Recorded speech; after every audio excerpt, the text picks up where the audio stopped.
What's up, campers? Welcome to episode 5 of the Campthropology podcast. We are out here camping at a campground called Sibbetts Flat in Cleveland National Forest. It's a first come, first served campground, and we have Whitney Lauritsen here. Her podcast was actually the first podcast I was ever on, called This Might Get Uncomfortable. So if you want to check that out, it's actually still in my link tree, linked on all my socials. I leave them all up there. Excellent. Check that out. But we're going to get into a little, probably gear talk and just see where the conversation takes us here on the Campthropology podcast. Yeah, you can talk over it too because you don't cut it out. Oh my, that's so cool, Rolland. Yeah, you can, everyone's program. You can preload commercials. You can preload Stop it. Ads and stuff. Wow. I gear out. That's so cool. Yeah, so welcome, Thank Whitney. you. Long time coming since the podcast that I was on with you. Yeah. And when was that? Man. Was that this year? It had to have been. Or was it late 2022? It might have been late. No, I think it might have been exactly a year ago. Whoa, we've come a long way in a year. Yeah, because we hadn't even met in person then. That's right. Yeah. Yep. And so we've done one camping trip since then. So also met through TikTok. Yep. So I usually like to go because all of my guests have been from TikTok so far. So maybe how you found me or how we got connected, we'll go over that first, because I think that's always really inspiring to see, because all the coolest camping people I've met through TikTok, and people that aren't on social media, and I say this at every podcast, people are like, you say, hey, I'm going camping with this person from TikTok, and they're like, what? Is that safe? 2, are you crazy? You know, it's like, so yeah. How did we meet? I was trying to think about that. It was probably through your pooping video. I think so. Yeah. Which I went viral. Yeah. I imagine. That was one of my first videos. Yeah. To go viral. I think because I was really excited to see someone talk about using the bathroom outdoors, because that was something I didn't know a lot about, and felt like it's really awkward to talk to other people about going to the bathroom outdoors. And I just loved that you were owning it. You were having fun with it. It didn't feel like you were trying to make it something funny or weird. You were just talking about it really straightforward and honestly, and acknowledging something that everybody has to deal with. Oh, yeah. But very few people want to talk about. And that's one of the barriers to entry that keep people from camping, like realistically, especially. I feel like a lot of times too, when people first think about camping, they think about even the new people that haven't camped or are new to camping automatically go to dispersed camping, backwoods camping, and they forget that you can also go to a campground where there are flush bathrooms, you know, or first come, first serve, there's pit toilets here. Now, they're not necessarily always the cleanest. These ones are pretty clean, but they always have a smell. You can't get away from that. And the camp host here, shout out to Tim, he's been here for 20 years, keeps this campground immaculate, so it's really great. But yeah, I think a lot of people think like, how do I go? And a lot of people don't go. They'll like hold it. Yeah. Or I have friends too that do camp, and something about being outside like shuts down their digestive system to be like, hey, I don't know if it's like nerves or like maybe a little bit of anxiety or of the act of doing it. Like, where am I going to go? But some people don't even have to go for a while. So I was like, all right, this is something that I definitely game changed it for me, because we started camping during COVID, and that's when I didn't want to touch anybody's germs. So I was like, even if there was flush bathrooms, I would use the bucket method. So and that's actually how I started thinking about using the bathroom, because in 2020 I went on a big road trip that changed everything for me when it came to the outdoors. I wanted to go visit my family and spend some extended time out there with them. My friend wanted to drive cross country, so we went on a trip in the end of August, early September 2020. And one of the big considerations was how we were going to use the bathroom, because at that time we didn't want to use public restrooms. We were trying to avoid them as much as possible. We ended up using some as we went along, because it just became more and more challenging, especially going number 2. Yeah. Like, just peeing is, you can get pretty creative with that. As a woman though, I had never had a lot of experience with peeing outdoors in all different places where there might be people. So we got one of those pee funnels so Yeah. women can stand up and like just unzip their pants. Oh yeah. Which actually worked really well for me. For my friend, not so much. She really struggled with them because they're kind of hard to use. Yeah, I imagine you have to like probably like get a good seal and force it up against. Definitely have to get a good seal, and it takes some practice. Yeah. But it's pretty cool and it works because just like a guy, you could go pretty much anywhere, turn your back to someone and pee. Yeah, and so everybody sees dudes on the side of the road just like four wall. Not some people don't even open their doors to like privacy. They're just like out there on the middle of the road, and you're like, oh my god. Yeah, I mean, we tried everything. Now I have so much gear to use the bathroom. Oh yeah. I have that pee funnel. I got a pair of pants which I brought with me on this trip to show you. Yeah. They used to be called She Fly. Now I think the company is called Nara with a G. And It's with the G, like gnarly. It's Or like, does it I mean think something? that's the name of it now. Yeah. They did it for a couple reasons, and there was like the name means something else in another language. I did notice they rebranded because I follow them too. Yep. Because I was like, that's even a great idea for like, going number 2 for dudes out in the forest. 100%. Especially if you're doing a hole. Yeah. I think they also changed the brand to be more gender neutral. In the beginning, especially when it was called She Fly, it was like very targeted towards women. Yeah. But now it's like anybody who needs that can use it, which I think is really cool. And I love those pants. Yeah, they look super comfortable They're too. super comfortable. They're well made. They're just easy, whatever you need to do. And that's for me the accessibility side of it. Oh, yeah. I mean, in general, I've become really passionate about making things more accessible and inclusive. Yeah. And I think that was another thing I was very drawn to with your work. It felt like you were really trying to make it more approachable and easy for people to consider being in the outdoors and removing those barriers. Yeah. So whether it's going to the bathroom or just like feeling confident enough to travel and spend time away from your day-to-day life. Yeah. It's amazing how many people struggle to do that because it's so unfamiliar. It's uncomfortable. Yeah. Yeah. Literally your whole physical environment, you're away from indoors.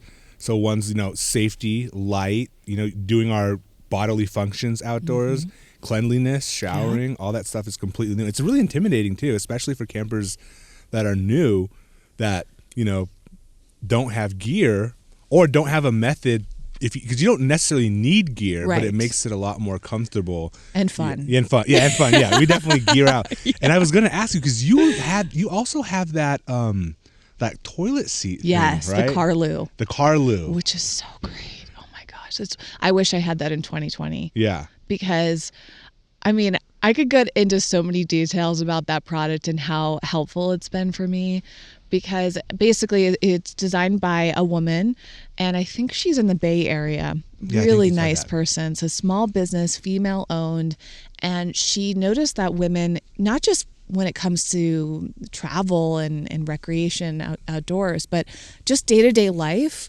If you're commuting, for example, like sometimes it's hard to find access to a bathroom. Oh, yeah. Especially if you're worried about cleanliness. Yeah. But I mean, there are so many times where I'll just be out doing something and I'm like, where do I go use the bathroom? Yeah. And maybe you don't want to use a porta potty because they can be really gross. Or if on a road trip at night, rest stops can get sketchy. Safety. Yes, 100%. So the owner of Carlu made this thin car seat, or not car seat. It's a toilet for your car seat, so you can sit in your car, and it's mostly for peeing. Yeah. You could do other in a pinch. business in a pinch. No pun intended.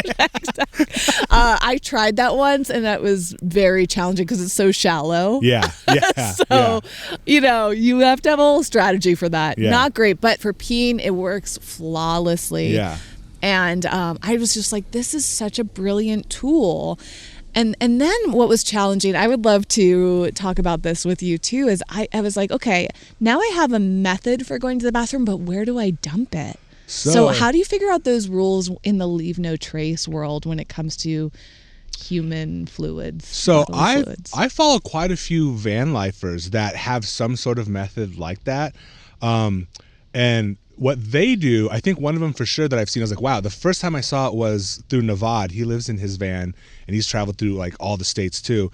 But what he does is, so he has one of the ones where, and they're actually really clean. I always wondered, like, it's like I think it kind of has like a little, not a flush, but like a flap. So you do your business, you can do 1 and 2, and then you can pull out this container that's sealed, and they dump them in either a toilet or in a porta potty. Yes. Because I mean, it's still human waste. Yes. You know, it's not going anywhere. And he actually filmed his process of doing it, and it's actually really clean. I mean, he has like, you know, he does gloves, he has like Clorox wipes, and you just unscrew the cap, just pour it in, screw the cap back on, and then, you know, he Clorox wipes it, and then he throws away the gloves.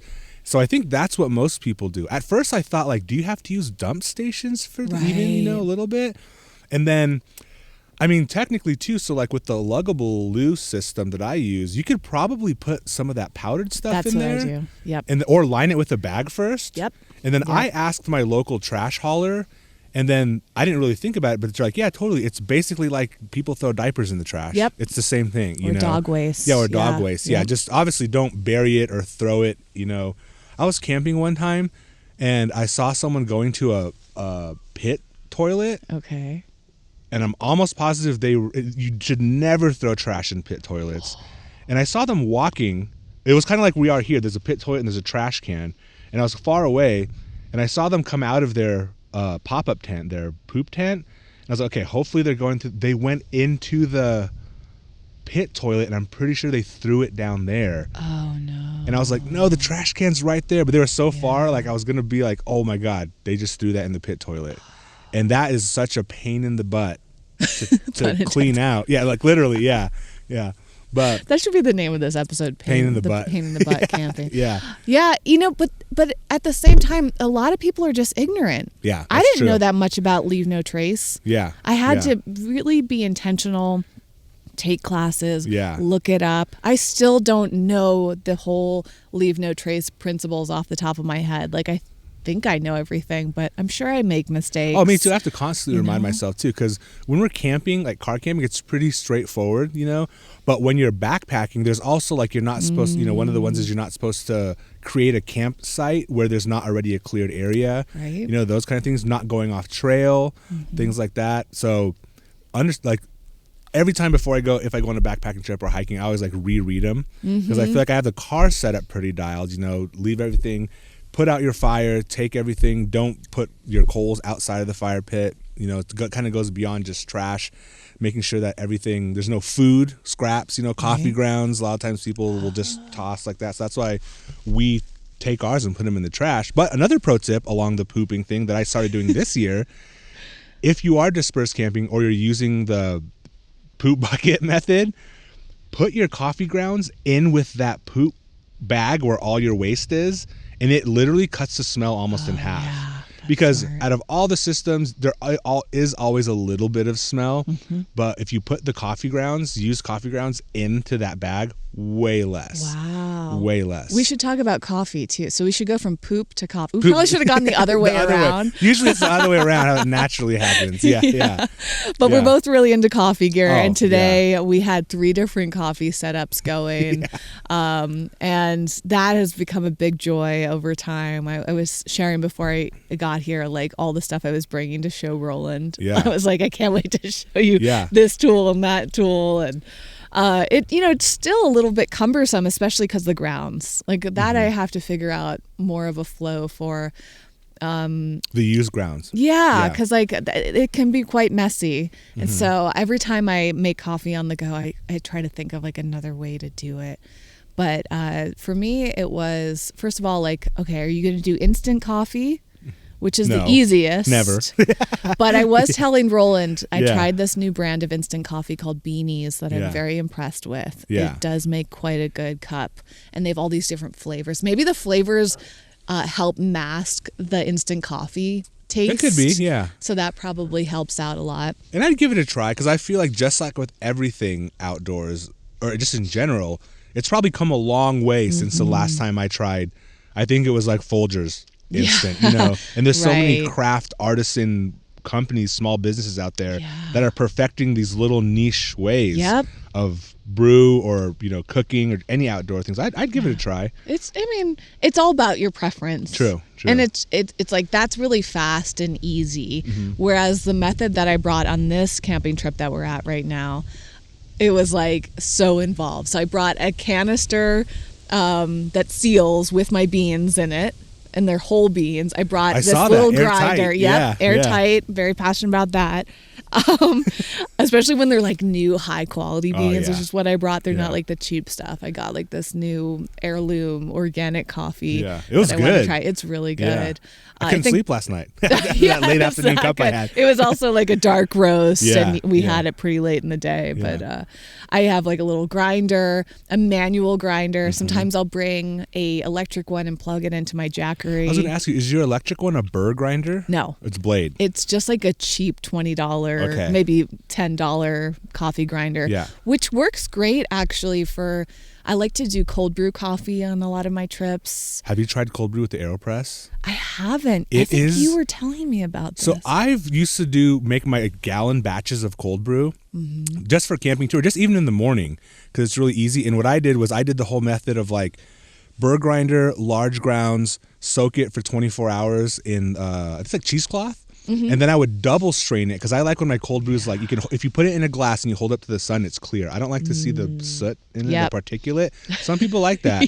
I like it a real clean flavor. So then I would filter it again. I literally had like 6 different pour overs with filters in them, and I would just pour in to get all that particulate out. And that is by far probably my favorite cold brew. Really? Up there with Cosmic Bloom, that does a really good, Invista does a really good solid cold brew too, but before then, my cold brew was my favorite. And when I made it with the AeroPress for the first time, I was like, wow, this is like 95% there. So how do you make cold brew with an AeroPress? It's so crazy. So it's like how simple it is too. So you do the inverted method. You do... Maybe we should break this down for people that don't even know what an AeroPress is. Oh, okay, yeah. How about you explain? Because you have the whole AeroPress family of products. I could definitely be an ambassador for them. But I did get them for free through do you have a link? Influencer. I don't know. I'm not like an actual affiliate. Right? Yeah, it was a third party company that allows content creators to review products, and it's not like a sponsored thing. It's just you get them to review. And when I saw AeroPress on there, I was like, this is amazing because I'm going to get every AeroPress product out there. So they do have one designed for camping. And for those that don't even know what an AeroPress is, it's just this plastic coffee filter system. And they call it like a combination between a French press and there's 2 other types. Like you can basically get it very close to an espresso. But it's more of a French press method where you put in your grounds into this plastic container and then you fill it with water, you stir it, and then you press it down. But instead of like a French press, which just has a metal filter essentially that's just pushing the water down and then it kind of pushes the grounds down and then the water comes up in a traditional French press. Whereas the coffee stays in the canister with the French press. The AeroPress, you do it on top of a cup or you get a separate canister and you press it down and the water comes out and separates that way. But what's different about the AeroPress is it has pressure through this like silicone plunger, basically. Exactly. And when you push it down, the pressure creates like crema that you would get with espresso. And there's all these different methods about how long you let it brew in there. You do the inversion method, which I've never tried. So how do you do that? You actually have, what is the drip flow? It's called a flow control cap by AeroPress. Oh, yeah. So when you flip it traditional method, it doesn't drip, right? Is that what it's for? So, and I feel like that creates more pressure too, probably extracting more flavor. Yes. So the traditional way of doing AeroPress, you have these paper filters.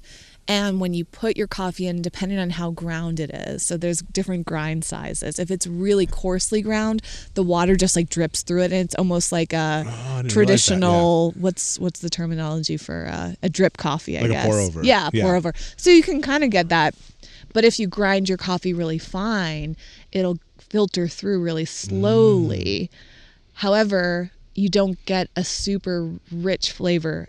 They designed a special cap that you can put on, and it will not drip through until you put the plunger down through it, which I prefer. So it's like a really rich espresso-like flavor. Yeah. Because yours was way more espresso-y than I've done, and I've made a lot of AeroPress camping. Yep. So this is also, speaking of, it's good for home too, but yes, it is. I use it at home every day. Yeah, because my espresso machine's not working well. I have like all this coffee gear, and the AeroPress is amazing for home or travel. Yeah. So and you can like play around with it. There's all these different methods, like so how hot is your water, and like how long do you keep it in there? Like you can really geek out about the AeroPress. Oh yeah, and so you do your coffee like an espresso, and then you add your creamer. Yes, just straight, right? I usually have an actual milk, and sometimes I'll froth it, or I'll do like an iced coffee. You have the cool frother. Yes, so I have a handheld frother that I'll bring with me on trips like this, and then I have that powdered coconut creamer from KOS or COS. I don't know how you pronounce it, but that's really helpful when you're traveling, just to have a powdered creamer if you like that. And you can just put a scoop of it right into your coffee and stir it or froth it up with the handheld. It looks real. I mean, just with the flow controller thing, that froth was good by itself. You didn't really need the frother. Yeah. But when I was doing AeroPress, I just started liking like espresso. Not liking it, but like getting it a lot. I've always liked it, but especially like when you're in Europe, that's what everybody drinks. Yep. But I think this with your flow drip is the first time I've done an espresso style with the AeroPress. Because usually I do like the Americano style. I'll add a little bit of water to mellow it out. But it was really good the way you did it. Yeah, I'm going to get that for sure. Yeah. And it's an accessory you get. They also have reusable filters. Although I learned this, I was watching an AeroPress video, and one of the guys that was doing like a whole tutorial on it said that he reuses his paper filters like 10 times. I didn't know you could do that. That's the founder, right? The old guy? I think it was like he was like running an outdoor store, and he was just doing a tutorial. But I was like, I cannot believe all these years I've used an AeroPress, I just throw away the paper filters all the time. Yeah, I saw the video with the founder of him. He says he uses his up to like 15 times. Because they're really high quality. Yeah, you just rinse it and let them dry. And I'm like, that's brilliant. Yeah. But they're really inexpensive. I guess just from a waste standpoint, it's really nice to know that you can reuse them. But they also have the option for the I can mute you too. They also have the option for the was it like probably stainless steel reusable filters that you have too? Yep. Yeah, I have one of those. Those are great too. They were just as well. Yes, I have that as well. Yeah. So I got that as part of my my review process. So basically the company like sent me everything. So and then they make different size AeroPress. We could probably do a whole episode on AeroPress. But I'll wrap it here. They make the classic size. They make an XL size, which is double. So it's great for group camping trips like this. And they make a mini version for backpacking. Single. Yeah, I've yeah, seen that one which too, is really cool. I have that as well, and I'm like, can't wait to use it. Yeah, I didn't need like an excuse. Just go backpacking to use my AeroPress. In the morning, like take it to a park, Yeah. If you want like coffee fresh out there, take your jet boil. Yeah. I ended up putting all my coffee gear into one bag so that in the morning I take it out when we're camping, or you could take it. I mean, I don't hate the coffee at work, so I literally have made coffee. Took out my camp gear and like in the morning made coffee at work, and it's like way better. Oh yeah. That's what I like about the cold brew method. Usually when I'm car camping, I bring a refrigerator, which we could also talk, because you just got an electric refrigerator. Yeah. That was a game changer when I got mine a couple years ago. I think it was 2 years ago. It was in 2021. So the 2020 trip I mentioned earlier taught me everything I wanted for a trip, because I realized how challenging certain things were. And so I got a refrigerator, and then I have a cold brew coffee maker, and it's like a plastic container with a filter inside. And so you put the grounds inside the filter, and it stays in the whole canister, and you pour water over it and let it soak for 24 hours. And then you can dump out the grinds and just keep your coffee in that canister. I think I've seen that. Is it glass? they do make a glass version, but that's not great for travel. Yeah, so I have for a plastic BPA free one, and it works so well. The top is spill proof, so you can like seal it up, and I put that in my car fridge, and I can have cold brew coffee on tap, on tap for days. That's amazing. And that's like the easiest method that I usually use, because the AeroPress, it does involve a lot of steps. You do have to have the hot water from a jet boil. So back to the beginning of the conversation, the cold brew method with the AeroPress. Oh, yeah. Okay. So you don't need your jet boil because it's just, cold water. I try to do it like room temperature. So if it's, or just outside temp. And then, so instead you do invert it. And then, you know how you're supposed to stir it for what? 30 seconds or something? Stir it for a full minute and a half. Oh, that's what the founder said, because he was doing a cold brew method. Stir it for a minute and a half, and then press it just like regular after that.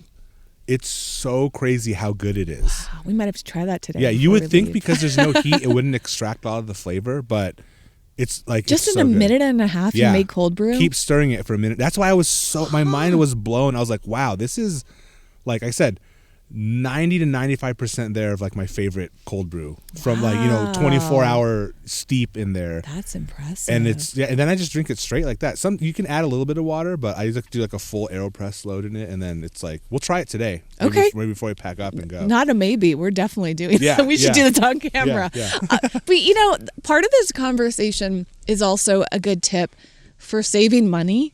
Oh yeah. Because first of all, my 2020 trip, I was not in a good financial position at that time. I had one gig going on to pay my bills, and so I couldn't afford to buy a lot of things. And so I did a bare bones cross-country trip, really minimal financially. So that's how you kind of got with me connected through camping. So tell us about that trip. Yeah. Well, the coffee is a good segue, because coffee can be so expensive if you're buying it at a coffee shop. Oh yeah. Right? Like you're paying $5 or $6 depending on the type of coffee. Even Starbucks, when I was super lazy, the only thing I like from Starbucks is their cold brew, admittedly. It is, but good. It's still like $5 for something, just for a grande. I'm like, whoa, holy And cow. if you buy like at the store, you can get the pre-made coffee in the refrigerator. That's expensive. I mean, yes, you can get dollar coffee still at like gas stations and various places. McDonald's, but I think we've been talking about coffee for a long time. We're not drinking dollar coffee here. I don't even like regular coffee. I'm very much a cold brew and espresso drinker. Okay. But I developed some of these methods because they save money over the long run. Even in AeroPress, I think it's like $30, $40. Yeah, those things last for years. And you get whatever beans. By the way, I just tried Trader Joe's organic espresso beans are really good. And it's $10 for like a good size amount of beans. Okay. And wow, coffee bean prices have gone way up over time. So, my favorite organic local coffee beans in California, it's like $15 for 12 ounces. I'm like, what? Yeah. So another good money saving tip is like Trader Joe's, high quality beans. But getting a system where you buy your beans, whatever you choose. I mean, you can get your really, really amazing coffee for like $1. Yeah. That would cost you $8 at some coffee shops once you add in flavoring and milk and whatever else. So that was part of that journey of figuring out how can I still enjoy myself, but on a budget. Yeah, totally. Yeah. And so my approach was slowly adding gear in and getting less expensive versions of things, like maybe not a name brand. Jet Boil is a great example. I don't have a Jet Boil. I have Amazon's, or one product on Amazon that's similar to Jet Boil. It's like a knockoff brand. Yeah. And it works almost as well. I mean, I get the job done. It might not be as fancy as the Jet Boil, but it does what it needs to do. Honestly, when you were using yours, I couldn't even, like, it looks exactly the same. I thought it was a Jet Boil, to be honest. Yeah. And so Amazon, also, I'm a huge fan of Temu. Have you ever used Temu, the website? I have put stuff in my cart so many times because they have really cool camping stuff on there for like super cheap. I just haven't. Part of me is like, all right, if I find a new dealer for my gear, basically, like talking about like their drugs, I'm like, I'm gonna be on there like all the time. Oh yeah. So well, I mean, essentially, my view of Temu right now, and that might change, is that you can get the exact same products on Amazon for a fraction of the cost. They're Yeah. literally the exact same thing, except Different brand on Amazon. them. No, Yeah. Amazon's so trusted now. I think people buy the same product that you can get on a place like I think AliExpress, Temu. They will get those products and then mark them way up on Amazon because they can. Yeah. Oh, yeah. Whereas Temu, you can go find the exact same thing, but for like half, a quarter of the price sometimes. Yeah, especially with like those lights that everybody loved last night that I haven't done a review on them yet because I've been putting them through the ringer. Like I've used them every trip. So, but I think people are going to really like them, and I want to make sure they're solid. Yeah. So those are like, I think they're $65 on Amazon, which is expensive for a light, but it does a lot. You know, everybody knows I'm a big lighting person. But a name brand just came out with the exact same, literally it looks exactly the same. There might be one or two like aesthetic changes on the design. They're selling it for $200. Because they can. Yeah.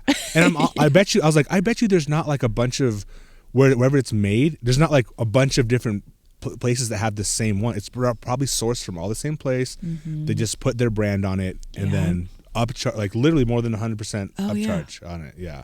And I think it depends, like, you know, AeroPress, for example, like I want to use that brand. Yeah. Like I think they're a great brand. But we were talking about Jackery before. Yeah, power banks. And there's so many other power banks out there that you can get at a fraction of the price. You don't have to buy the most popular power bank or whatever. Chairs too, I was sharing with you, my first backpacking camping chair. I got some knockoff brand on Amazon and it's great. Yeah. It works just as well. I mean, I'm sure there are some brands out there that I think are worth buying. My tent, for example, is a big splurge. Yeah. But that's because it's crafted like by hand. There's ethics behind it. And those are the things I want to save my money for. And then my camping journey is expanding over time, so my budget's growing alongside that. Totally, yeah. I also have to give a shout out to my favorite way of saving on camping and outdoor gear is Sierra. Sierra. You told me about that. Yeah. Oh my gosh. When I discovered Sierra, which is, they have an online retail and they also have stores. Oh, wow. I don't think I've ever seen a store. Well, their stores are only in certain states, which is such a drag. I wish they had them near our, Southern California area. Yeah. But I've been to some of the retail stores on my road trips, and it's like, how do I describe it? I mean, they're owned by TJ Maxx. Yeah. So it's a lot like TJ Maxx, Marshalls, Ross, those type of stores, but it's all for outdoor stuff. So they have camping, fishing, hunting, exercise, like basically all different types of recreation gear. And they have name brands too. Yes. Like, didn't you say your Cotopaxi? Oh yeah, I'm wearing something I bought from Sierra right now, which is my Cotopaxi. I love Cotopaxi as a brand. I got this fleece jacket there for like $40, and I think if you buy it directly from Cotopaxi, it's $100. But just like all these other stores work, this is like an older design. Yeah. So basically, if a brand like Cotopaxi doesn't sell out of these fleece jackets before they change the design for a new season, they'll sell it to these stores. And if you don't care what season your clothing or gear is from, totally. Rumpel, which you and I both love, they sell their products there, like really great brand. So I wish I had known about Sierra years ago because I could have saved so much money on the bigger brands. Yeah, yeah. That, a lot of times I would wait for a Black Friday sale or a big Amazon Prime sale to buy gear. Yeah. And now I'll go and check Sierra first. Totally. Before waiting around for a big discount. Yeah, I'm always get it the price point you can afford. Yes. Because I feel like, too, it's really intimidating for people, especially new campers, not having all the gear, and I'm always a big advocate to get into the outdoor. The important part is getting out there at whatever price point you can afford. Yes. And I tell people too, because a lot of times people see all my stuff, and I have a lot of the expensive gear because I camp so often. I put my gear, like literally I was using so I don't have a jet boil either. Mine's a MSR wind burner. Oh, cool. And I've had that thing since like 2014. Mm-hmm. And I even looked at the inside, and like the little O-ring in there, the plastic one is looking a little fraily. It's amazing. It's almost 10 years. I was kind of having problems lighting it, like, because usually you could spark it once and it would light. I've probably used that thing thousands of times, So, and that's why buying the name brand is worth it. If you know, I think that was the difference too when I first started doing outdoor travel and camping and all that. I didn't know if this was going to be like a passing thing, like just during COVID, or if I would do this for the rest of my life. Yeah. And a few years in was when I finally started buying more of the name brands, more of the specifically made, well-designed things, because I thought I want to have this for 10 years. Yeah. I don't want to buy something cheap and have to replace it in a year or two because it broke and there's no good warranty on it, Yeah. Warranties are another reason why people go with name brands a lot too, because a lot of these companies, basically at least a year, anything happens to it, you can fully replace it. Yes. Yeah. But another thing too is I tell people, that's why I try to put a lot of gear reviews on there, not necessarily to have people buy them, like to sell, because like I'm not in this to make the money, but a lot of people ask, and that's great, and I appreciate everyone that shops on my storefront stuff. But I always tell people everything I have, I've probably bought 3 times. Yeah. Because once maybe, like let's say you see us using a Jetboil, you like it, you get the Jetboil, but let's say it's just for some reason it's not in your like camp flow, like as a workflow, you don't like it because of X, because you have to have the isopro instead of the propane. So you'd rather use a kettle on your stove because then you'll only have to carry one type of gas. So if you get the cheaper stuff, you're only in an X amount of money, like $30 as opposed to $100. Even though they might work as a product perfectly, one of the things I love about camping is it's so unique to your style. Yes. And it's kind of an extension of like your off-camp life, like what's important to you. Coffee. What you use. Going to the bathroom. Yeah, going to the bathroom, and everybody has their own style of doing things. So you might, just because it's my style, it may not work for you. So that's what I always tell people. It's like, this is for my style and it works for me. And I'm always asking people always say, what's a great tent? Or what's any X piece of gear here? And I always have to say, okay, so like what, usually in DMs I'll ask people, I'll give them a list of questions like, what style of camping do you want to do? How comfortable are you setting up tents? Are you going to be backpacking? How often do you camp? Because most of the Walmart Ozark stuff will last you 10 years if you're only camping 5 times a year. True. You'll be completely fine. But if you're like me, and you're a psychopath, I literally tallied up I think by the end of this year, by New Year's Eve, I'll have camped close to like 45 to 50 times this year. And so cool. I like I said, I'm not gentle with my gear anymore. I'm throwing shit around, like I'm packing it up. So the Ozark stuff would only last so long for me, Yep. And that the tent thing, I decided this year, because I was also able to, once I realized I was getting into travel and camping, I started like a little savings account for myself. Oh yeah, you're serious about it. And because I wanted to be able to buy things and not hold back, when I was ready. And so I just started to think about my finances a little bit differently. And one thing I really wanted to invest in was a good tent, because I had an Ozark tent. I bought it a few years ago, an SUV tent, because I do a lot of car camping. I'm thinking, so we got to get to your trip on this train of thought. Yes. Yeah, okay. Okay, so this is one also, of the stop on those trips. Right. It was, so the 2020 trip, the way I did it is I slept in my car and my friend had a tent. And that worked pretty well because we couldn't easily both sleep in my car. And the tent also wasn't something I wanted to do at that time. But through that experience, there was like all these moments where things just weren't working out as well as they could have. And so I started to look into other ways to car camp. And I also, from a safety standpoint, I do most of my trips by myself. Not necessarily by choice. It's just like, I really want to go do something, and other people like you, I can't always bring her along with me. So there was a safety consideration, and I felt a little bit vulnerable in my car. It's a small sedan. So, it's not, it doesn't look like it should be at a campground. And I thought, I'm standing out in a way since I don't have a tent. So I decided to get this Ozark SUV tent. At the time, it was $80 or $90 from Walmart. And a lot of people with my car were recommending this tent. Yeah. So I got it, and I opened it up from the box. I think I got it in 2021 or 2022. I can't remember. But I opened it up out of the box. I had no idea how big it was. I didn't know anything about tents. They packed those things so small. Oh yeah, it was like, I thought fine. I saw the photos online, had no concept because I'd never seen it in person. I should have known. That's such a cool sound. Bee. That bee picking up on the mic. Yeah. Well, got a little bee friend. Yeah. It's a 5-person SUV tent, which if you know tents, you'd be like, obviously this is a big tent. Yeah. But I was really ignorant. So I tried to set it up and I'm thinking, oh my gosh, how am I going to do this by myself? To your point though, Rolland, I have used that tent countless times since I bought it.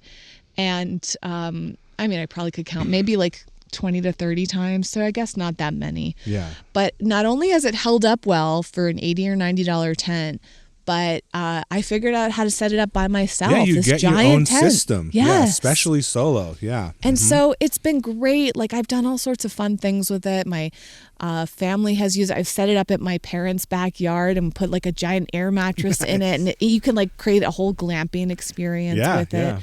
You don't have to use it with your car, even though it's an SUV tent. But this year, actually, a few months ago, in August 2023, I went on one of my big cross-country trips, and I really wanted to go to Voyageurs National Park. And at that park, you essentially have to camp on an island. It's a water-based national park. And so I didn't have another tent. I brought my big Ozark tent to this campground and by myself, and it ended up being a really windy day. And I had no way of getting off the island because I hired a water taxi to drop me off and pick me up the next day. Yeah. So I'm kind of like stranded on this island by myself. No car around. And I have this giant tent. And I'm thinking, this will be great. It'll be nice and roomy. I can hang out in there. But I'd never been in a really windy giant tent plus situation. Wind. Giant tent, wind, and a cheap tent. Yeah. That's not a time where you want an inexpensive tent. Yes. And essentially, it was a really uncomfortable night because I thought my tent was going to break. Wind is scary. The wind was really scary. Yeah. I mean, the gusts were upwards of like 30-something miles per hour. Wow. The tent walls are caving in on me. The tent is coming off the ground. I staked it down no matter what I did. This tent was just having a rough time. However, it did make it through. Yeah, that's so good. Shout out to Ozark. Was it raining? There was a little bit of rain, but mostly wind. And this particular tent it's not designed for that. Yeah. However, it withstood the conditions. So I was thinking maybe it was not designed for multiple nights like that. I was like, I never want to do this again. Yeah. And because of that trip, I became determined to get a really high quality tent. I went to my friends that have lived and traveled all over the world in tents, gone all these crazy camping experiences. And they recommended this tent that they used in a literal hurricane. And they said, not only did this tent make it through the hurricane, but we've used it for 10 years since then. Wow. So it's not like a one-time use in bad weather. It's like you can continue using this tent for many, many years. I thought that's the type of tent I want to get. Yeah. So I went with that tent. I just bought it. This is my first time using it on the camping trip. We'll put some B-roll, but we're both using new tents for the first trip on this trip. It's the best, like having new gear that you can geek out with other people. And that's the exact opposite of what I said before. This is such a big splurge. I think it's the most expensive camping equipment I've ever bought. Yeah. But I thought, this is going to actually help me camp more because once you buy something, you want to use it. You want to get your money's worth. Yeah. So it's going to inspire me. And then you never have to think like, let's say so a couple of weeks ago, me and Ryan, we were determined to get caught in bad rain camping because we wanted to test all of our gear. Oh, cool. It was at Warner Springs. It didn't end up raining and it was actually beautiful, but it was cold. But when you know your gear is equipped to deal with weather, weather becomes not a barrier, like even if it's a little sprinkly and a little windy, and let's say say I'm feeling feisty, I'm like, I want to go camp in this. You can go and take your gear and you will be able to have that experience. Yeah, and you'll be comfortable.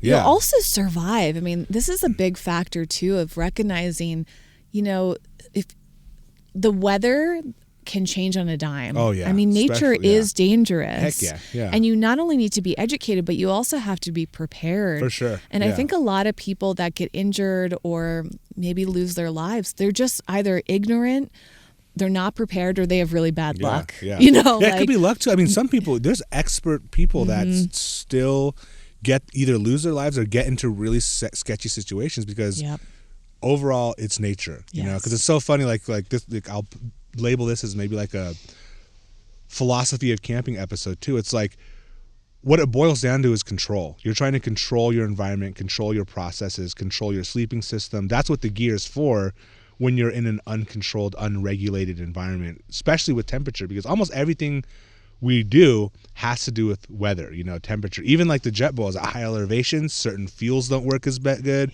Your coffee. So I know like at this elevation, which I camp usually, going back to coffee, once I, like Ryan was saying with his jet boil, once I bring it to a boil, if I wait 30 seconds, then it gets to that, was it 103 temperature? So I don't burn the coffee. But if you're in a higher elevation, all that changes. You know, humidity changes, you know, wind changes. So it's called like, are camping people like control freaks that want to let go of control in a way? You know, it's like, well, it's interesting too, because my friend in Maine who recommended the tent, which is a Hilleberg tent, by the way, they said that you have to learn so much about how nature works. And when I was describing my situation in Voyagers, he was kind of laughing. He's like, I've been out doing outdoor recreation for 20 plus years. And he's like, I've learned all of that stuff, but you learn it through being in those situations. You can only read about it so much, but actually experiencing them is, you kind of learn the hard way. Like, okay, now I need to make sure when I go on a trip, I check what the wind is going to be like.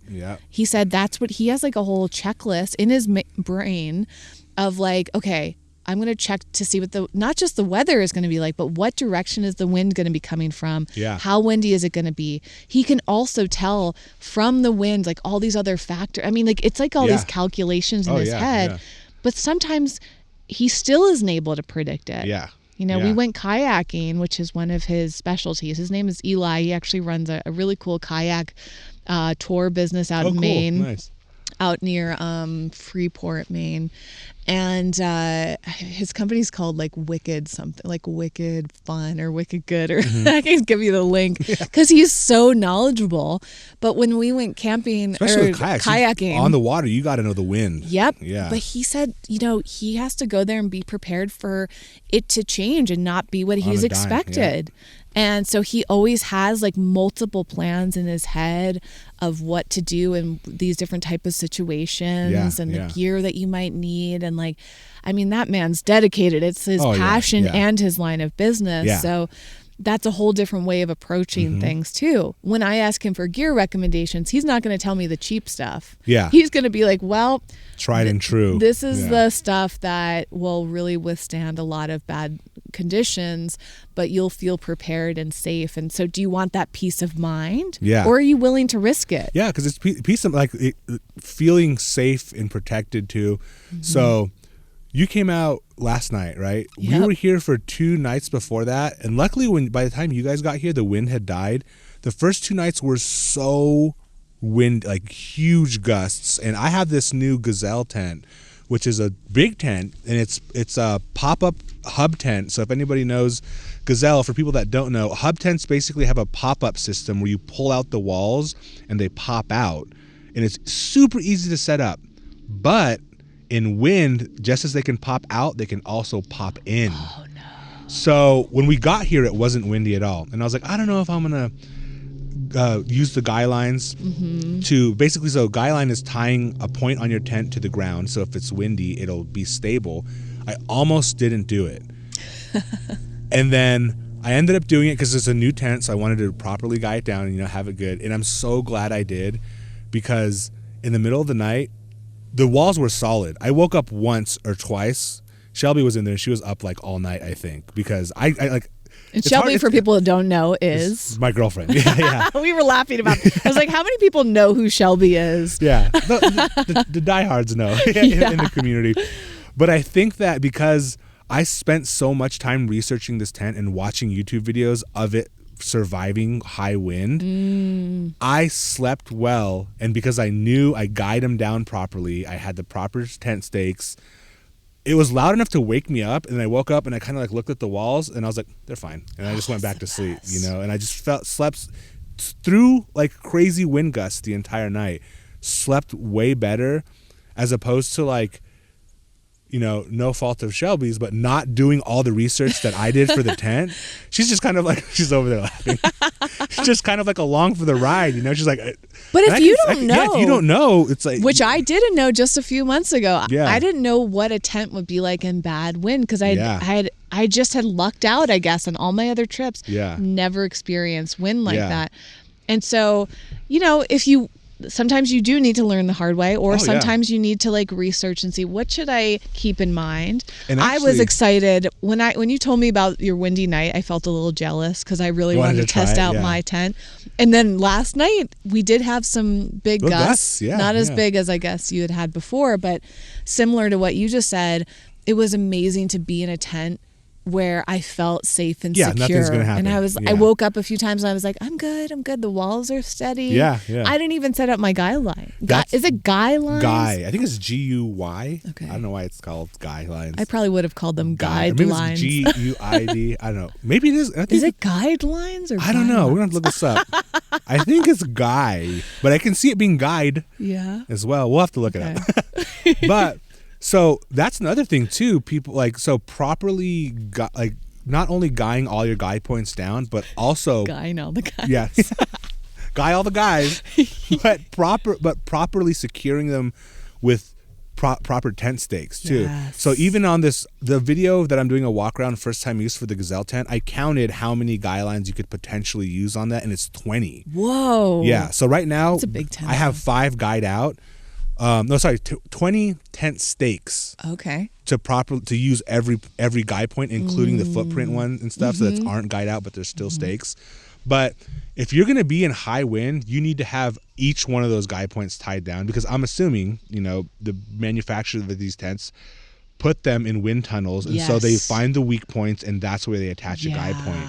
So a lot of times too, I think, so like even Ryan had his teepee tent out here, which is a really cool dome teepee tent.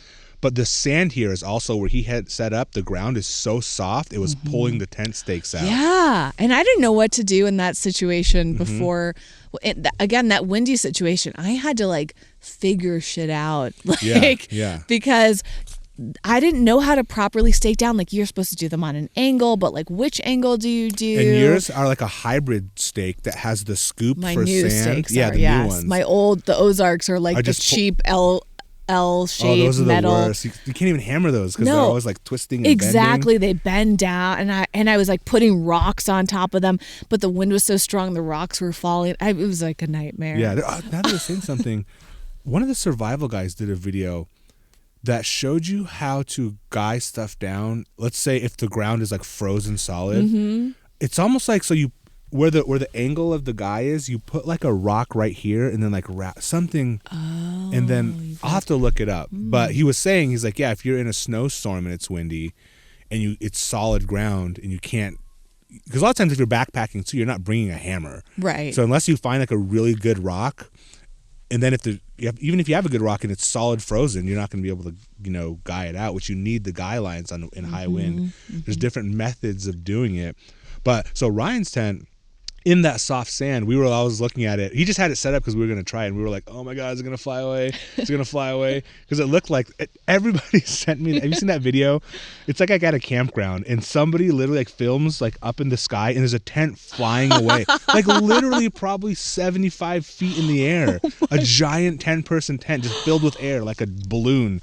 Like a Mylar balloon floating away. And I was like, oh my God, no. If it happened to your like expensive tent. I mean, I don't know, maybe it wouldn't, but that's what I was afraid was going to happen in my Ozark tent that windy night. I was like, is the wind just going to pick me up off the ground and send me flying through the air into the water? Oh my God. I don't think it would, but what's worse than that, if your poles fail, then you just have this tent on top of you. That's what I thought was going to happen, because they were then super if it's cheap. Raining, and then it's like you have the cold tent, and you're like literally like someone like a tent without the poles, and then it's just like, I know, it's like the worst feeling. It really, and this is why it's so helpful to go camping with other people that are knowledgeable and like figure out this stuff with somebody or take a class.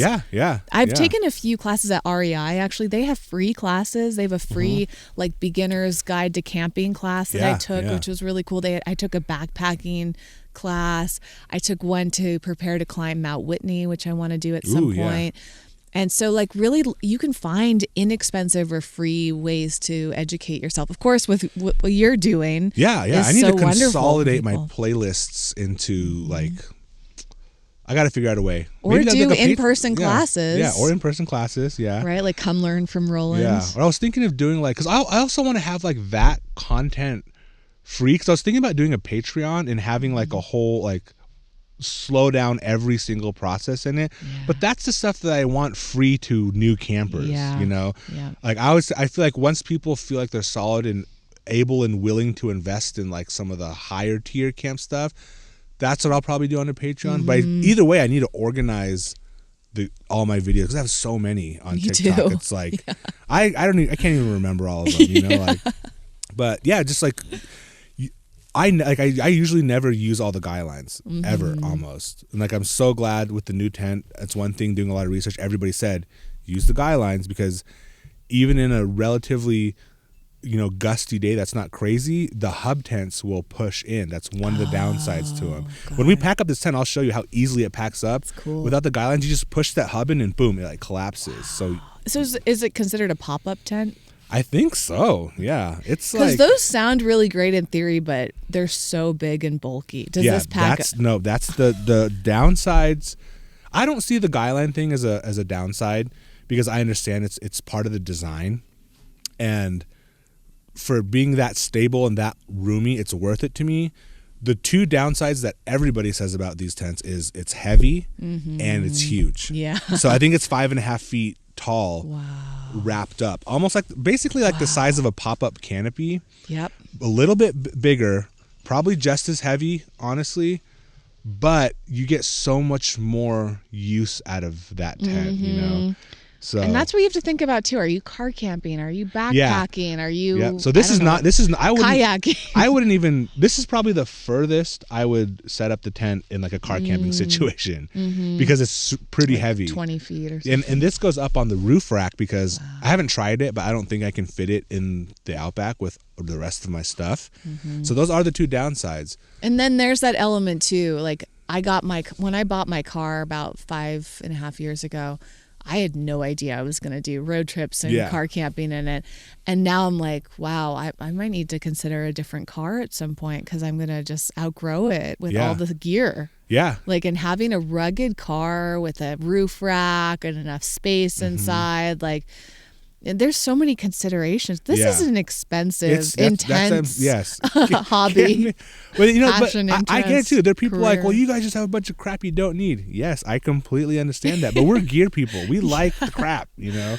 And it's funny. My friends in Maine that I've been mentioning, Eli and his wife Heather, who I've known literally my whole life. Our parents met in Lamaze class. No way. Whoa. And Heather and I are 3 days apart. And I'm so grateful for her and her husband's knowledge. And years ago when I visited them in Maine, they showed me their basement, which is like their own mini camping store because they have so much gear. They have like everything you could possibly imagine. And I was like, these people are crazy. Like, what do they need all this stuff for? And now I envy them. I'm I wish I had a basement that I could fill with gear. My goal when we hopefully buy a house one day is to have a gear garage. Organized. I saw something totally off topic. I saw something organized wise on TikTok where somebody had QR codes on all their bins and then you just scan it and it shows you everything that's in that bin. I was like, amazing. I was like, that's so organized. All the systems. Evie's barking at Crinkle. Yeah. So we have 2 dogs here. That's another consideration is what is it like to camp with a dog? Yeah, exactly. You know, like what do you think about when you bring Crinkle? So one of the things, you want to go check on her? Crinkle's it's a Crinkle's bell. I know. Here he comes up here. Oh, he's looking for you. What are you doing? Oh. So most of the reason why I have all this stuff is for this guy. I mean, he has a setup that's embarrassing. How much? this little guy set up. But right like, here. if you love your dog and you want to bring your dog camping, or even your cat, we were talking about camping with cats last night. You know, you do have to think about them too, and there's a lot of considerations that go into keeping your dog safe, keeping your dog comfortable, which I learned a lot from you when we went camping over the summer. The heat. I didn't realize how hot my dog would get. And the stuff that I needed to keep her cool. So, I mean, that's one of the... Go back to mommy. That's one of the reasons... So... I love that old Snow Peak tent we had. I'm not going to get rid of it. I'm still probably going to use it during summer or when I'm solo. But what the Snow Peak, and it's kind of part of their whole philosophy in camping too, was not just a tent just to sleep in. So like our other tent, we would only sleep in there. We might keep a bag in there. But with car camping, we liked the Snow Peak so much because it was like, not just it wasn't just a room, it was also like a living quarters, a den. We could hang out in there. And that just literally, the thing about that, not only was it a bigger tent, so we've been getting bigger and bigger, and it's funny because you've been going smaller and smaller, but we've realized, especially with having Crinkle, having that outdoor area with the Snow Peak, that's the little awning. We were stuck in rain one camp trip, and it was so nice just to be able, we basically shrunk camp down to the size of we can just hang out there, put a little table outside. We were sheltered from the rain. Crinkle and Shelby would hang out inside the tent, and I could just hang out outside, you know, or I can go inside too. We have a little table in the tent. We have some lights in there, and just make it like really cozy. Excuse me. And with the Snow Peak, what we also liked too is because it opened up on all four sides, Crinkle liked being able to sit in the tent and see us from wherever we were around the tent. Because he has a little separation anxiety, or is it us that has separation anxiety from him? You know, it's like they always say. So I loved all those aspects of the Snow Peak tent. And then when we went, me and Ryan went to Warner Springs a couple weeks ago, and it was cold. And that's a trip that we were planning on. I literally brought all my rain gear, clothing, I set up my tarp in a way that it was right next to the Outback. So it was like an A-frame tarp guide down so that I could have all my gear under it. And we were sitting out there, and Ryan had his setup too with his, it was kind of like a pyramid style awning for the Jeep. And we were sitting under there with our propane fires. And we're like, wow, this is so much warmer under the awnings with the propane fires. It would be cool if it was fully enclosed though. Because we're also talking about, you know, as you progress, like, will we ever be like RV campers? Right. We're like, probably not, but we would go like overland trailer. Yeah, it's kind of like you're making your own outdoor version of an RV. Yeah, it's like it just progresses, so eventually you're just making outdoors indoors. And then, exactly. It's so funny the way that works. I know, but it's like part of what I think makes it fun, especially in these group settings like we're in right now. It's like just being able to like hang out. And when you come camping, you'll often go somewhere with no cell service. Yeah, like here. Yeah. Which, you know, that automatically reduces things that you might normally do at home. Yeah. And then you don't plan anything and you just hang out. So if you're hanging out somewhere, you probably want to have a number of things to do versus if you're backpacking and just sleeping, you can be much more minimal. Yeah, and you're a lot tired at the end of the day because you've obviously just hiked in. When I do my road trips too, like I go to a campground, I'm looking for someplace that's safe when I'm by myself and a place where I can like pull off the highway, spend the night, and then pack up early in the morning. So it's a very different form of camping than this is. Whatever style your trip is about, you know? So going back to the same thing, that style of trip, I like and Crinkle absolutely loves the Gazelle tent now because it's basically two tents in one.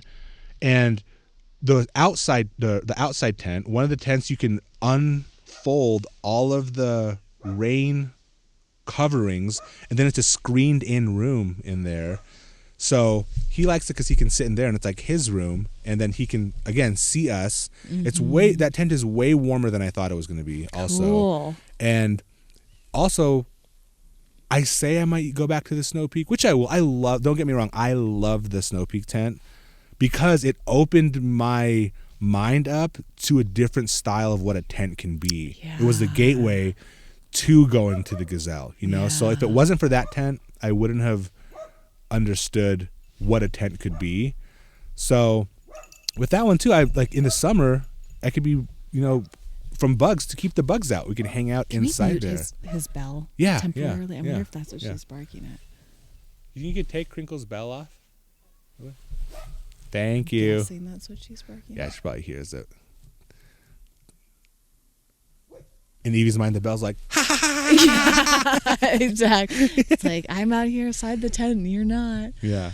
But yeah, it's interesting. Oh, I was going to tell you too that I slept in my hammock twice this year, which I'd never tried before. But I want to try that. It was actually really cool, but it was a whole different mentality. I just did it in my parents' backyard. Okay.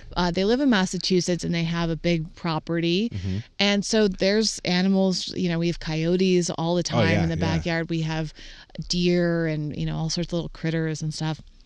And I went kind of far back in the property, so it felt like semi-remote.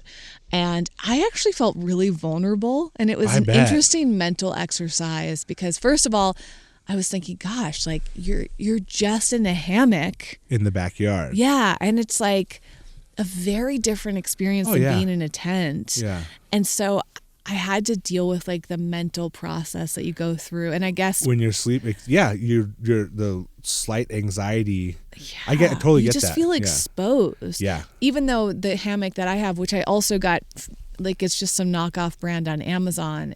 I just wanted to try out a hammock. I didn't know if I would like it. So I got a cheap one that has a bug net.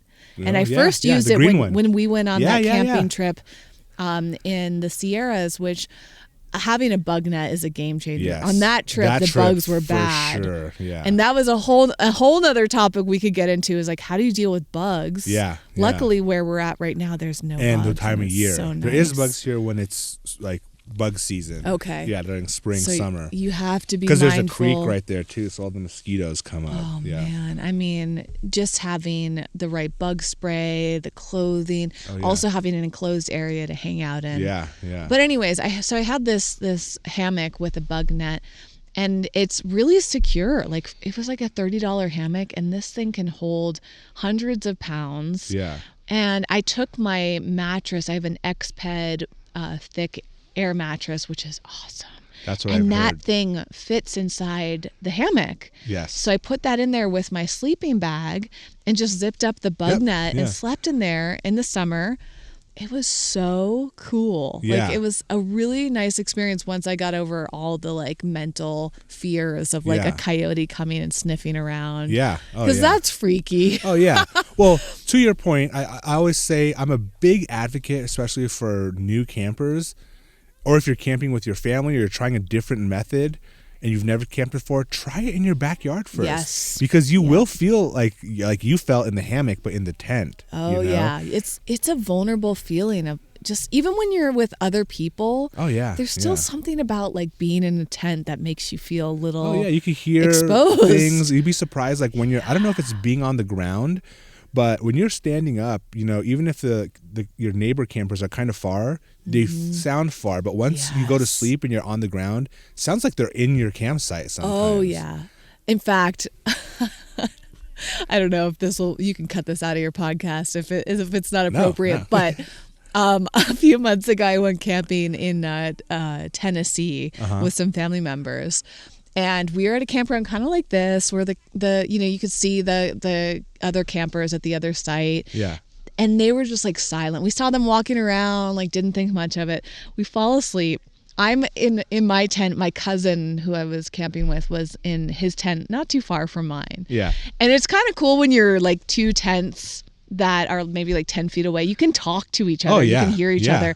You don't realize till you're in a tent like how much you can hear. Yeah, yeah. So the middle of the night, we start hearing the people for the very first time, and they are having sex. And has this ever happened to you at a campground? No. Someone during a live though told me, were they like an OnlyFans? Outdoor. I don't know what these people, it wasn't, first of all, it went on forever. Like they were having a really good time, but they were all so loud. And I was like, who does this? They knew we were there. It's not it's not like they couldn't see us and didn't realize there was company. Like they were full fully at it. And my cousin and I just start laughing, and we're like, we can hear each other in our separate tents, and we're just laughing because it's like awkward and really funny at the same time. But then at a certain point, I was like, this is so inconsiderate. Yeah, especially if like people have like kids and stuff. I know. I'm like, what are you doing? Yeah. And that's an interesting factor to consider at campgrounds too, is you never know who your neighbors are going to be. Yeah. And sometimes they're just up partying, listening to music. You and I, when we were on that trip in July, like they were like riding around their motorized vehicles, like being super loud in the morning. Yeah. So I like to be prepared with earplugs. And you guys actually had a white noise machine last time. I often bring a white noise, but that doesn't help with. It helps a little just to like help your brain relax, but it doesn't cancel out a ton of noise. So I bring the earplugs, the white noise machine, and or headphones. I have these, they're called sleep phones. Oh, cool. Yeah. And they go flat on your ear, and you can turn on white noise, and that cancels out like every sound. I like that. Yeah. That's so great at a campground. Just in case. Yeah, for sure. Because if you're a light sleeper, that can make camping really challenging too. You don't even like animals. I mean, you'll hear the sounds of like a critter like walking through leaves, and it sounds like a human. Close. You're like, is there someone outside my tent? And it's just like some innocent squirrel. You know, like there's the sound consideration. I didn't understand until I started tent camping. Yeah, and I mean it's also too like depending on who I'm camping with, if I'm going with people that do like to party, we usually try to go to dispersed campsites. So we're not bothering other people, you know. So that's also considering too. But also, too, it's like you got to be more prepared to do those things as well, to be out there, because usually there's no table, no campfiring, no water, no facilities. But it's like considering, you know, a lot of times when you go to, especially popular campgrounds, anybody could be there. Yeah. And a lot of people ask if I feel safe, and it's most times I feel extremely safe. There's only been a couple times where maybe the neighbors were like a little too friendly, and you're like, hey. And it gets a little weird. Give me some space. I'm wondering too, so like if that's, and a lot of times it's older people. So one time me and my buddies, one other buddy, we were out camping in, where were we? We're in Laguna Mountain in Cleveland National, not that far from here, National Forest. We found this dispersed campsite, and we knew there was a guy camping up the road from us, and he comes in the morning. We were having coffee. It was kind of like this, but we're dispersed camping, so there's nothing. It's just like our cars and us. No road. Like there isn't even a paved road. This guy comes up with a backpack, and we see him coming, and we kind of wave, and he seems friendly enough. But he comes like beelining toward, not fast, but just like towards us. And literally, like if we were here, like he sits like right in the middle of us, and he's like, oh, and as he's coming, he's like, hey, I'm going to visit with you guys. And the only reason that I know what that phrase means is because of Shelby's grandparents. It just means like, hey, come sit and chat for a while. But my buddy didn't know what it means. And as soon as he said that, I just saw his eyes go like, and he kind of like backed away. But I mean, he was nice elderly gentleman, you know. He said he was out there camping. I think he's from Arizona. But he comes down, sits right in the middle of basically of us, between us, you know, takes off his pack, and we just chatted for a little bit, and then he just went on his way. But even as two males there, we were like, this is a little weird, you know.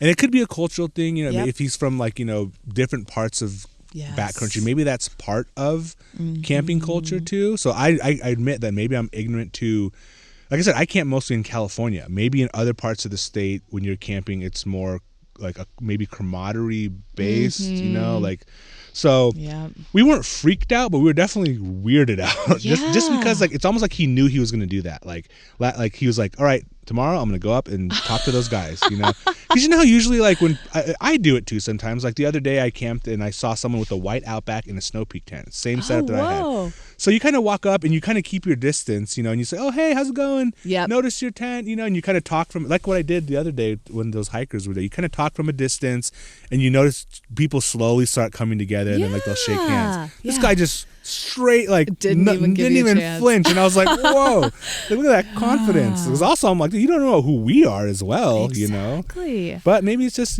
maybe I'm just too paranoid, and he was just friendly old man, you know.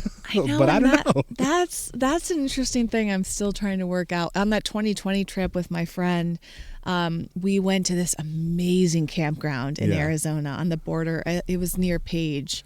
So like Arizona-Utah border. And she had done a little research on it. It ended up just being such a cool place. I forget what it was called, but there's like a rock in part of the river over there. I think maybe it's called like Lone Rock Campground or Beach or something like that. And it's like a giant like party. We got there around Labor Day weekend, and everyone's out there like partying with loud music. I think there were fireworks going off. I mean, there were tons of people. Huge campground.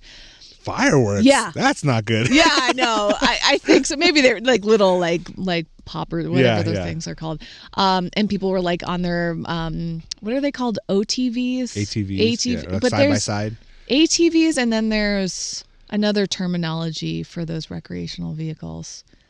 I know ATVs, side by sides, quads. There's so many terminology. Anyways, like one of those motorized things that people are riding around in the dunes and stuff. But anyways, we're there, and there was a beach, so we went swimming. We brought our bathing suits, went swimming. We're in our bathing suits, drying off, and we're like getting our campground ready. And this guy comes up, and I felt super vulnerable because we're two girls in our bathing suits. Yeah. And this older man walks up and starts talking and like offering to help us out. And I was like, I don't know who this person is. I don't want his help. And my friend is being so nice to him. And I'm thinking, what is she doing?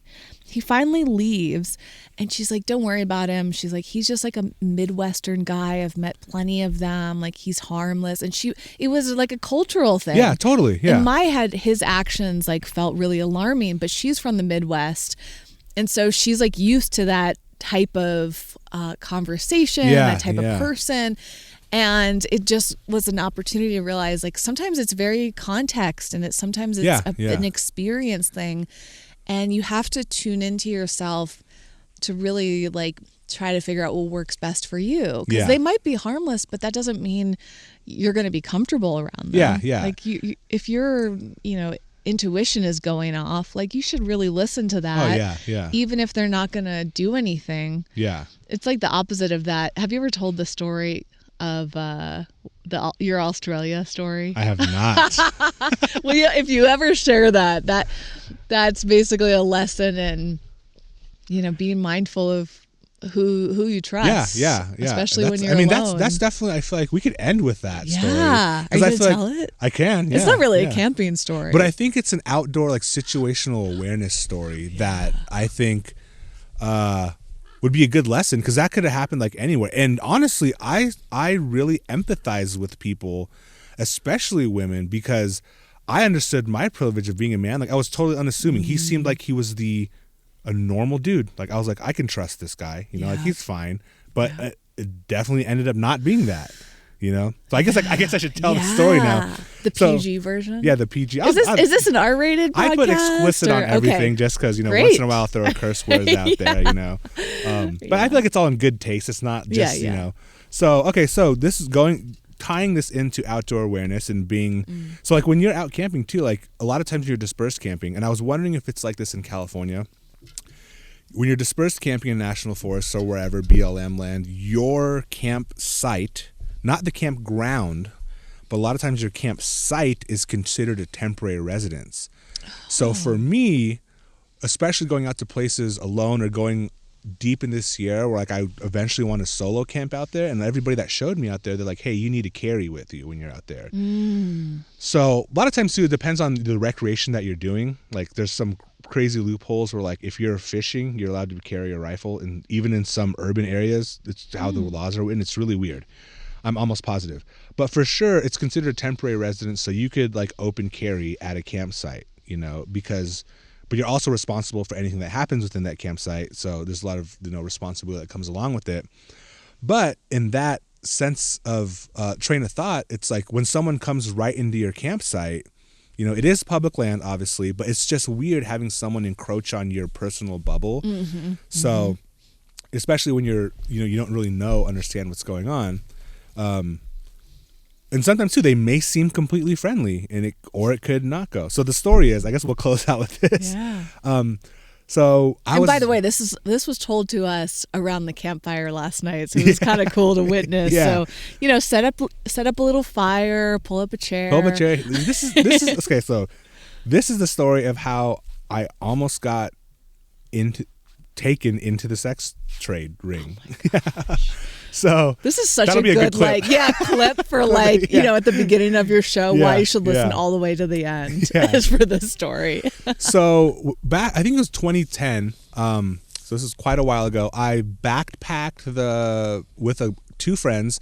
We backpacked the Pacific Rim. We basically went from California, from LAX to Tahiti, New Zealand, Australia, Thailand, Cambodia, and then all the way back to San Francisco. But this story takes place in Australia, which is, you don't think about, you know, as being a dangerous place, aside from like the animals, you know, like everybody's like they have the craziest animals.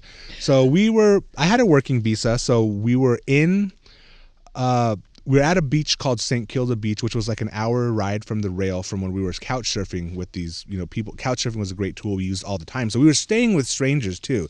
So our radar is very trusting. Like, I feel like, and we were living out of a backpack. Like, so it's like out of a 60-liter backpack, that's all we owned for 6 months. All we could carry was on our bags.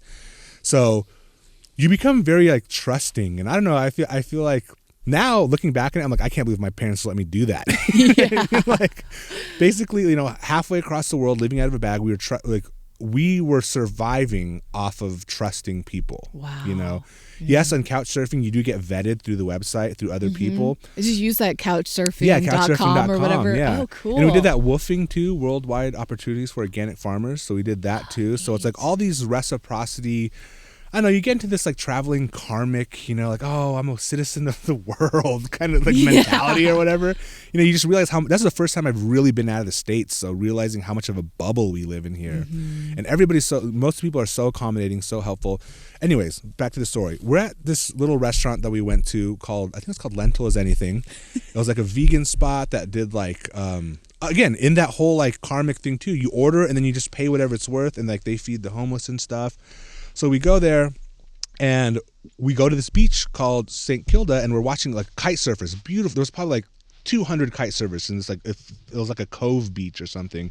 My friends leave. They say, hey, we'll be back in an hour. We're going to go look for some work. So they were going to stop at some restaurants. They just want to do like server, like, you know, bartender. So, all right, cool, I'll stay here. Watching the kite surfers, this guy walks up to me, just very nonchalant, just like we're talking about. Like the guy rolled in, didn't even like beeline me. It's almost like he was like on a walk too, and he kind of sits down. He's like, hey man, what are you doing? I'm like, oh, I'm just watching these kite surfers. I've never seen so many. He starts telling me about the kite surfers there. I remember, weird memory, specifically they had like trees that had metal wrapped around them, and I was like, yeah, I was like, oh, you seem to know a lot about here. What is that for? It's like, oh, this for the critters don't crawl up the tree, so they'll slide off. Weird memory, because once this happened, I started like retracing everything. And he's like, we're talking, he's telling me all this cool stuff about, you know, Australia and the beach and stuff. And he's like, hey, so you guys are looking for work? And I'm like, yeah, my buddies are looking for work, and I'm just waiting for them here. It was a girl and a guy, Jess and Bill. Shout out Jess and Bill. They were gone. And so an hour goes by. They're not back yet. This guy's still chatting with me. Again, just like if I were, I met a new friend. This guy's super cool. And then he's like, hey, my friend has a fruit stand that he hires travelers to work under the table. And that's exactly kind of what we were looking for. And I was like, oh, no, I'm fine. Like, it wasn't a red flag. It was just like, no, I got to wait for my friends because if they come and I'm not here. Anyways, like a few hours go by. They're still not back. Finally, he's like, hey, like, I was like, he's like, where are you guys staying? I was like, I knew to tell him like general area. He's like, well, I can give you a ride back, you know? And I was like, okay, well, I guess if we can stop at that fruit stand, if it's still open, you know, and see your buddy. And then he said he'd give me a ride back. So I was like, cool, free ride back. So, and I knew that when I got there, I could use the phone and call them, or like, you know, try to see it, email them. I was like, maybe they went to the library or something. So go with this guy. First, in retrospect, first red flag. He's driving in this industrial area, like, and he's like, oh, I think the fruit stand's around here somewhere. I was like, this is weird, but I don't know. Maybe we have breweries in industrial areas here, you know. So I was like, maybe that's how they do it out here. So you end up not finding it, and then he's like, it's getting late. The sun's going down by now. And he's like, oh, we could stop by here. He's like, you like the Olympics and stuff? I was like, oh yeah, Olympics are cool. You know, he's like, you want to go to the old abandoned Olympic Village? I was like, yeah, With dude. the guy you just met. I was like, that sounds super cool. And so I don't remember the exact order of which ones we went, but we went to 3 really cool places. One was this like, it was like they're all abandoned, dark places, desolate places in retrospect. One was this bridge that I guess like helped their economy when they had like economic downfall, and they had this historic bridge that like gave a bunch of people jobs and stuff.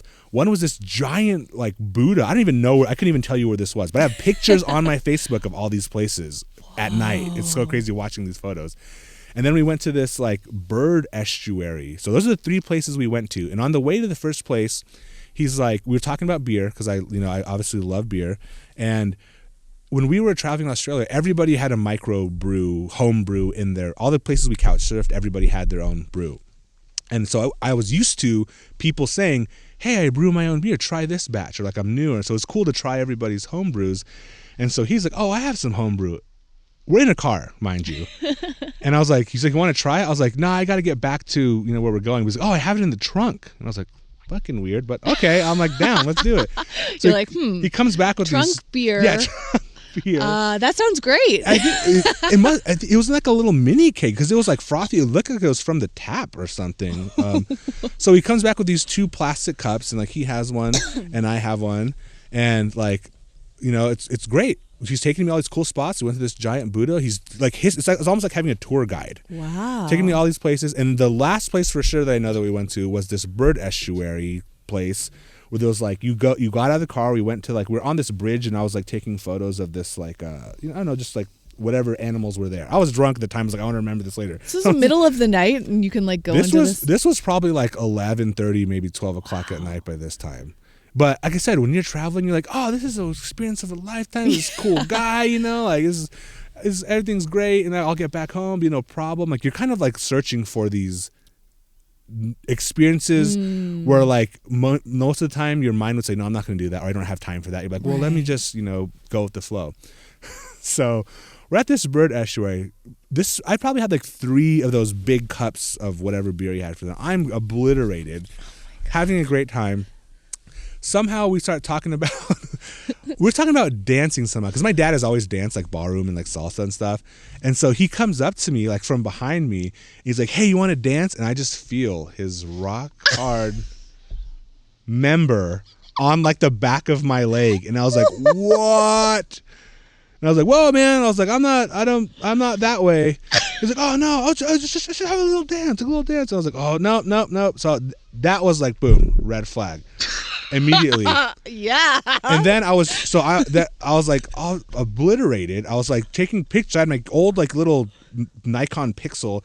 So I started like taking photos, like acting like I was taking photos of everything, but I wanted to get a photo of him. And he's like, no photos.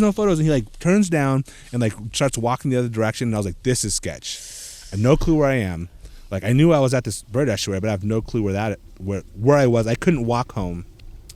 So I kind of like, I was like, I either stay out here by myself or I get back in the car with this dude. And he's like, all right, well, I was like, dude, I need to get home.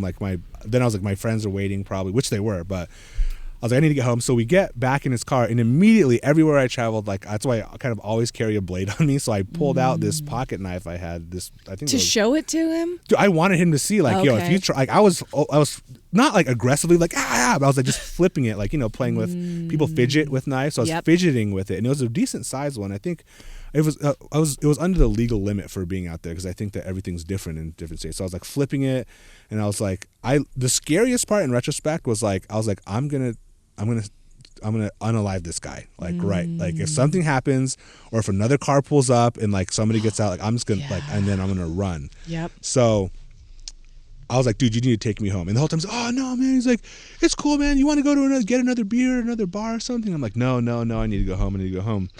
And then like, so I always say, like, by the grace of God or the universe or whatever, we pull up to a stop sign, and I look across the road, and I see I think they call it a rail there, a train station, basically. And they had one of those boards that showed all the lines, and I saw the line that I needed to be on. And I was like, all right, shit. I need to, and I saw that there was this traffic light, the next one. There was like a long road along the road. So I was like, okay, I think I devised a plan. I'm like, next stop, I'm just going to get out and leave. And then so sure enough, the next stop sign or light, I can't remember. I was like, all right, I'm out of here. Boom. I just like grabbed my bag because it was in between my legs by then because I knew I was going to have to leave. Yeah. So got out and then just started walking. You know, I didn't want to run and make it all like crazy. I was like, I'm out. Thanks, man. I see my train home. Like I'm gonna go. Yeah. And he's driving on the side of the road like in a movie, you know, with the window down, like, hey man, come in. Yeah, just come back in. We'll just go to one more place. And I'm like, dang, this guy's like stalking me now. You know, like it wasn't a far, it was probably like 50 feet to where I needed to turn off. Yeah. So I get on the train. I was there for like, I tried to go to a well-lit area, you know, near like a vending machine because I don't know. That was just when you're in that state of mind, I was like, I just need to go somewhere where there's things or like, you know. Wait, when did he finally drive? He just drove away at a certain point? So after I basically got on the platform, he drove away. He kind of like circled back though. He was like, because he was trying to talk to me. So like, and he had to go, so he would come back. And I was like, no, man, like I'm staying here. And then by that time, there was enough distance between us that if he got out of the car, I would have just ran and hid or something. So he ends up leaving. I was like, thank freaking God. I get on the train. I look like I've had like a rough night, I'm assuming, because I was tired too. Plus all that just happened. Like I wasn't even processing what happened. I was just like, I just need to get back to our couch surfing place. But you also, the drinks that you had a really big impact on you. Yeah. Right? So like I said, I probably had three, maybe four. Like solo red cups, those type of size. A little bit bigger. Like they're like I have some of them, they're like camping cups. But yeah, probably if you fill that to the brim, is that amount. And it was some kind of like dark stout or something. But definitely, like I was drinking a lot on that trip. This is probably the most messed up I've been on that. Like it was. So you had a high tolerance. Yeah, and so that's one of the things I left out is yeah. So when we get back in the car after he put his member on me, he asked me, he's like, "You want another drink?" And I don't know what it was in me. Like I was like I don't know, like an alpha thing. I looked him dead in the eye. I was like, another one. And like he looked at me like, okay, man. Like I think I always describe he was it like trying to check to see how you. Yeah, were like doing almost like I physically. can't believe you're still standing. Like God, that's creepy. And like I always describe it as like if you were to like, you know, tranquilize a rhino or like in The Office when they shoot Stanley and he's not going down and they just like keep shooting him and they're all like worried. That's what the kind of look was that he gave me. So he probably put something in your drink and was like waiting for it to. I don't know. It was like kick in. I feel like I've never been on like taking pills, like, but I feel like if you mix alcohol and pills, that's what it would feel like. Gosh. Like it was way beyond just a regular drunk. Like, and I don't know. I'm a big dude too. So I don't know what he like. This is just speculation. Maybe it was just a strong alcohol, but like I said, I'm pretty well versed in how I feel with certain alcohols. Even then, I was like early 20s, so I really was starting to know like in drinking a lot. So I was like, this is something else, you know. But part of me, like I said, because by the time we got back to the car, I was like, all right, I might have to unalive someone. And I was like, I want to be like, what? I don't want to remember it. Like, I want to be like liquid courage, like, you know, like, oh, really? It's going to give me a fighting chance because, really? yeah, that's what I kind of felt like. I'm like, let's do it because I just need to be like, I don't know. I was not in my right state of mind. What was it that switched to that? I mean, was it just that suddenly it became sexual and that's what scared you? Yeah. And then he was like, after that point, like he backed off and then he started to be like more unrelenting. Like it became about, before I was like, yeah, like, it was a control thing. So before I was like, hey, you want to go here? And I was like, yeah, I want to go here. That sounds cool to see a giant Buddha. That sounds cool to see Olympic Village. Then it became from, hey, we should go here. I want to take you here, blah, blah, blah. And so it went from like, yeah, man, I'm your taxi, wherever you want to go. I got nowhere to be, you know, let me know what you want to do, to, no, I want us to be together. Like that sounds a little like dramatic, but like I want to take you to these places. I think he was trying to court you or something, or like convince you that he was a cool guy? Yeah, kind of. But so this is where it all kind of ties in, is so I get onto the train and there's these kids there. I mean, I was a kid at that point too. Like I said, I was early 20s. They were probably like, you know, a few years younger than me. And they're talking to me like, hey man, what are you doing? And they were obviously kind of drinking too. And they're like, you look pretty rough. And I was like, yeah, I just had a crazy experience. Like, and when I spoke, like, oh, you're American. Like, you want to go to a fucking party, man? I was like, no. And they're like, and then they went from like, really like excited to like talk to me, and then they're like, dude, are you okay? And I told them what happened in whatever version I told them, and then they were like, wait, where did this happen? Where were you? And they were like, I was like, I was at St. Kilda's. And they're like, you got picked up at St. Kilda's? And I was like, yeah, why? They're like, dude, that's like place is like infamous, like for like red light district, like sex trafficking stuff. And I was like, are you serious? Unless they were messing with me, I don't think so, because they looked concerned at that point. They were like, whoa, man, you are lucky like nothing happened to you. Yeah. And so that's when it hit me, and I was like, okay, I just need to freaking get home. Wow. I just need to get home. So we ended up I don't even know what time in the middle of the night it is. I ended up getting home, and then I felt bad. I don't know why, too. It was just so many decisions that didn't make sense that I made. Even this point, like I was like, I don't want to wake anybody up in the house, so I'm just going to sleep on the porch, on this porch swing. And I got eaten alive by mosquitoes because it was hot as hell out there. In the middle of the night, there's mosquitoes. And then in the morning, Jess and Bill woke up, and they were obviously so mad. They're like, where the fuck were you? And I was like, where were you guys? And so I don't even know if I've told them this whole story, honestly, then, because it took me like a while to process. Yeah. Especially because after that, we were just like on to the next country. I think from Australia, we went to Southeast Asia.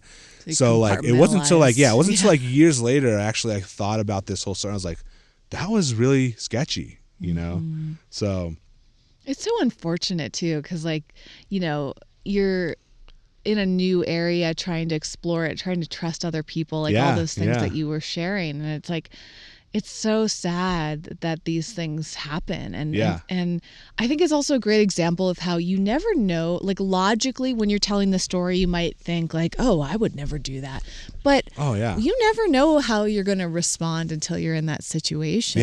Yeah. And it's all context, and it's all about how you're feeling, and like, has this sort of thing ever happened to you before? Like, probably not. No, yeah. And you didn't know anything about this area that you're in too. And like, sometimes we just go places and we're just there to experience them. We're not like looking up whether there's sex trafficking happening. Yeah, you know? And I feel like back then too, I mean, like, I feel like as far as like access to like internet and information, considering it was only 2010, I think I had to go to AT&T and have them deactivate, and I think the guy like did me a solid, but like not shut it down, because I remember before, like, you had to have it, like there was like a jailbroken phone, we can still use it without service. SIM cards, I think they did that for me so I could use it with Wi-Fi, but Wi-Fi wasn't readily available like everywhere back then. You can go to, like, I remember internet cafes were a thing, you know? Yeah. So it's not like I could payphones. Yeah, I didn't have a phone. I didn't have a Garmin or a Zolio. Like, we were just out there on a prayer, you know, just floating around the world. So yeah, it was, and like we did research stuff like when we were going, but it was mostly about like, where are we going to eat, where are we going to sleep, you know, like what transportation do we need, and then we'll just explore from there. We literally had one of those tickets where you can, as long as you use the flights in a year, you can interchange them. So we weren't on a strict schedule. So our time in whatever country we are was depending on what we found to do. If it was cool, if we found work, if it was expensive, on our funding and stuff. So yeah, it was a pretty crazy experience. And so what shifted for you after? Did you become more cautious around strangers after that? No, it almost happened to me again. Not to the what? You tell me this. Not to that extreme sense, but like I said, we were partying on that trip. We were drinking. So actually, I'll make this one quicker, and then we'll end the podcast. So we're at once we got to Thailand, we were at, I think it was Koh Phi Phi, where they filmed the beach, that Leo DiCaprio movie. In Thailand. Yeah. Is that what you just said? Yeah. One of the islands there. So we went on this hike in the daytime, beautiful hike that dropped down in this private beach where there was like a little bungalow with a couple little like, not cabins, but like, not yurts, but just like little rooms. They had like 5 rooms there. There were super cool dudes, like with dreadlocks, like, you know, it's like Thai dudes with dreadlocks, like smoking weed, and like, so we were smoking weed with them, which, I mean, we weren't. I don't know what it was. I think it was tobacco in Thailand. I don't know what the laws are about there. I think it's highly legal. Anyways, we found this. I was like, this is cool. It's like a little paradise in paradise. Like, they were cool. Like, they made us food, you know. He was telling us about like all the places around. Young guys who probably around our age. I just remember, I have pictures with them, 2 of them with these super long dreadlocks. And so that was cool. Then we left. We went back to town, and then we started drinking in town next to where our not hostel. It's like they call them like guest houses. Basically, it's like it's your own room, so you're not sharing with like a hostel. Anyways, we were just drinking there. And then we went out and we were at the market and stuff, just walking around, you know, eating, drinking. That's what we did on a lot of the trip. And then here again, I'm like pretty wasted, and I see those guys in town, and they were with a group. There was probably like 3 dudes and like 4 chicks. 2 of the chicks were at the place where we're at that little beach, and they're like, "Hey, you want to come back? We're gonna go party at the place." I was like, "Oh, you guys are gonna hike there?" Like, "No, we have a boat. We're just gonna go around the island on a boat and get there." I was like, "Oh yeah, cool." So I just like take off. I don't even tell Jess and Bill where I'm going. I'm just like, I just take off, and I get to the dock, and I get into the boat, and then everything clicks. I was like, "Don't do this." I was like, all right, never mind. It's like I got up and I started walking towards town. But this is why you don't drink. I don't drink that much anymore. Like being like in again foreign country, I couldn't, because I followed them to the dock. I didn't know where I was in the city, and our ferry off the island was leaving at like 6 a.m.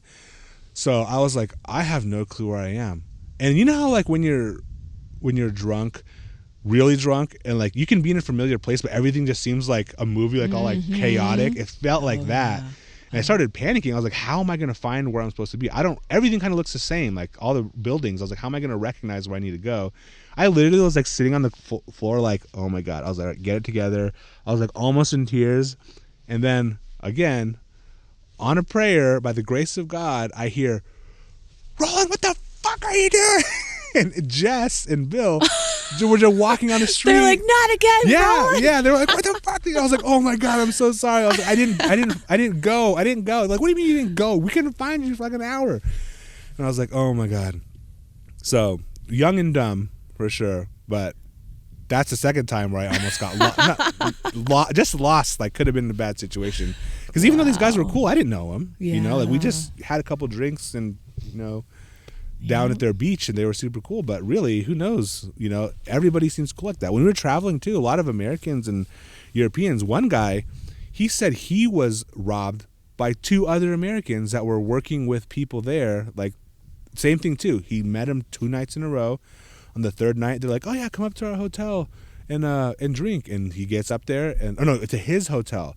They were at their hotel first, and then they were drinking. And then the guy's like, "Oh, I have stuff at my hotel." And so they went to his hotel.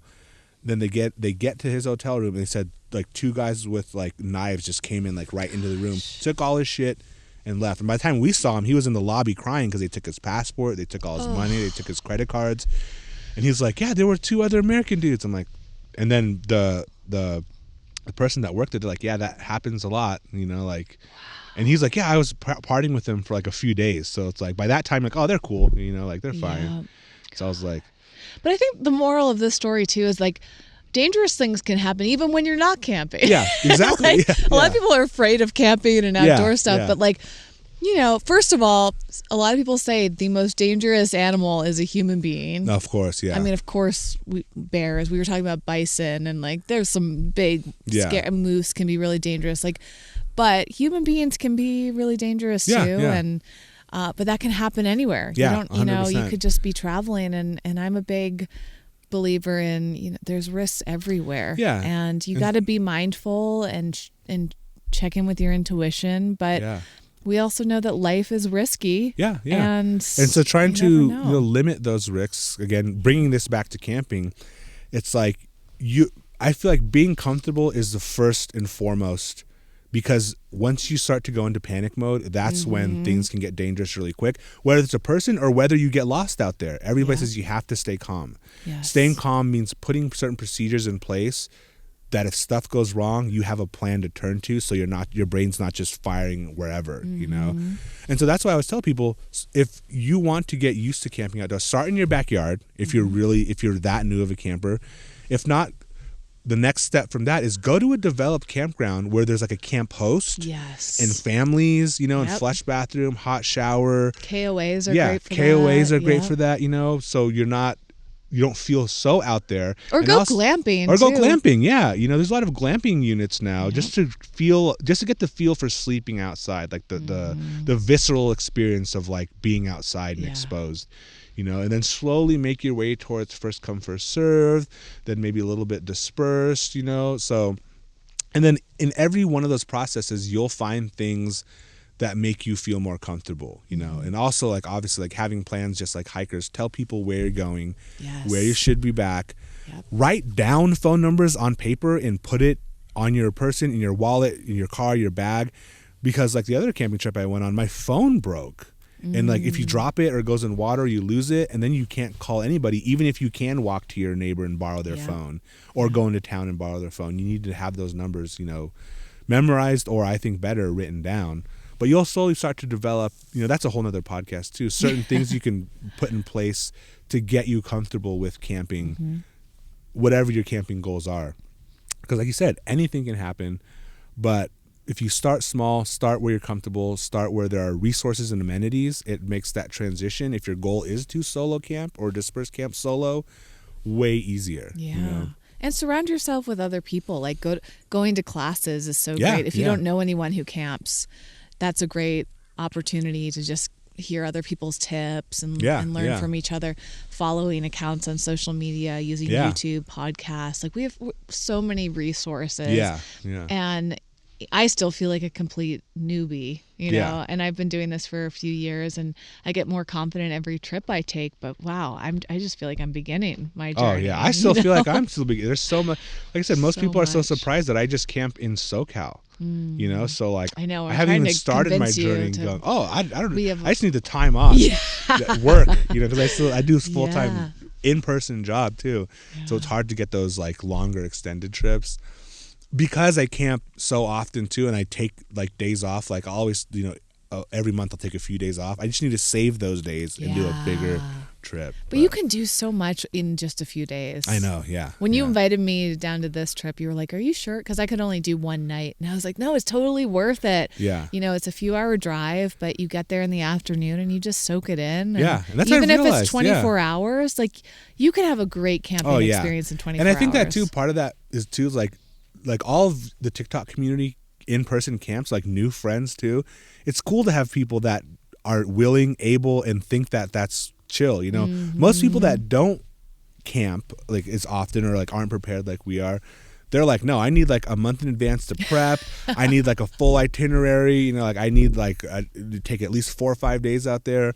But when you have all your gear and you're good, or you're excited to use new gear like the tent, one-nighters are like, oh, and it's cool to have a community that's like that too. Now it's just like, let's just pick up and go. Like me and Ryan are constantly like, where do you want to go next week? I don't know. We'll figure it out this week, you know. And then we just meet there, or, you know, we meet somewhere along the way. Yeah, that's really fun too. Like, not over planning, but being prepared enough that you can just like grab your gear and know what you need. And that's what you an episode I'm going to do too. How kind of counterintuitively being prepared and planning for things to go wrong allows for more spontaneity. Yeah, that's something that camping has taught me in my personal life too. Yeah. You know, like basically I saw it really in like my vehicle, you know, having recovery gear. If I'm out there alone, if I have just a set of traction boards, I'm way more likely to take a little bit more, oh, I've never been on that trail, I want to go down there. And I feel more equipped to get out of a situation in which you get stuck if I have gear to be recovered, you know.